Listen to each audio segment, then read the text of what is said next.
Can speak to Awal Allo. He's an analyst on the Horn of Africa and also a senior lecturer in law at Keele University. He joins us now from London. Awal, so many groups have been really advocating for this in order to try to cement the transition in Sudan. It became such a flagship priority for Hamdok. Now, given the amount of time it's actually taken to do this and how very troubled the transition is, do you think it's too late?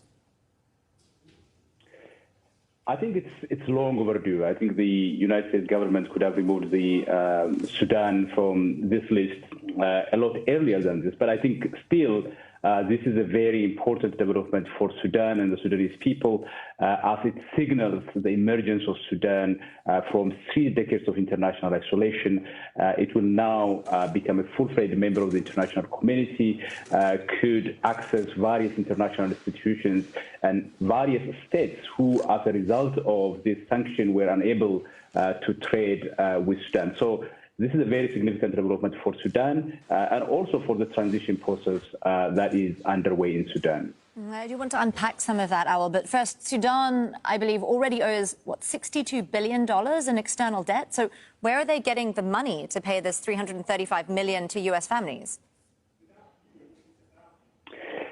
I think what this really shows is that not just the amount of money they agreed to pay, but also the rapprochement with Israel shows that Sudan as a country has been very desperate to be removed from this list, and so that it can join the international community. It would be able to borrow, for example, under favorable terms from international financial institutions. And one of the things that being designated as state sponsor of terrorism does to countries that are designated as such is that it prevents them from accessing various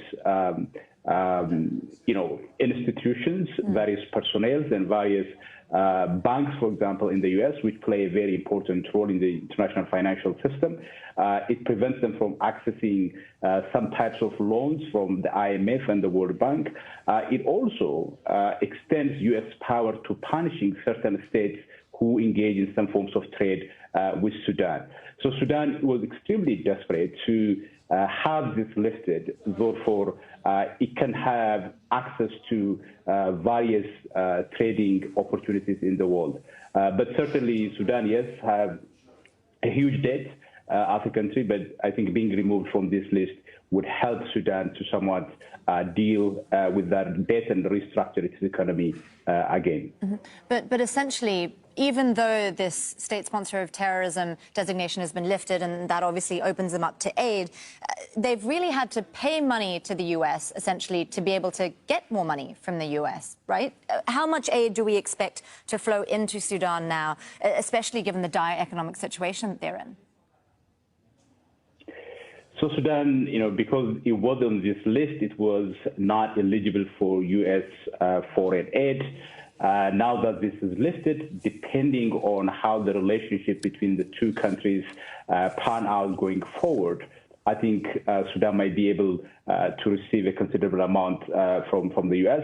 I think that also in some ways depends on how situations on the ground in Sudan itself progress, how the relationship between the civilian administration and the military council in Sudan, which are part of this coalition, would progress going forward. So Sudan's, I think, advancement towards a more democratic system would have a lot, I think, to do with how much the U.S. is willing to support Sudan going forward. But there are also other regional factors more broadly.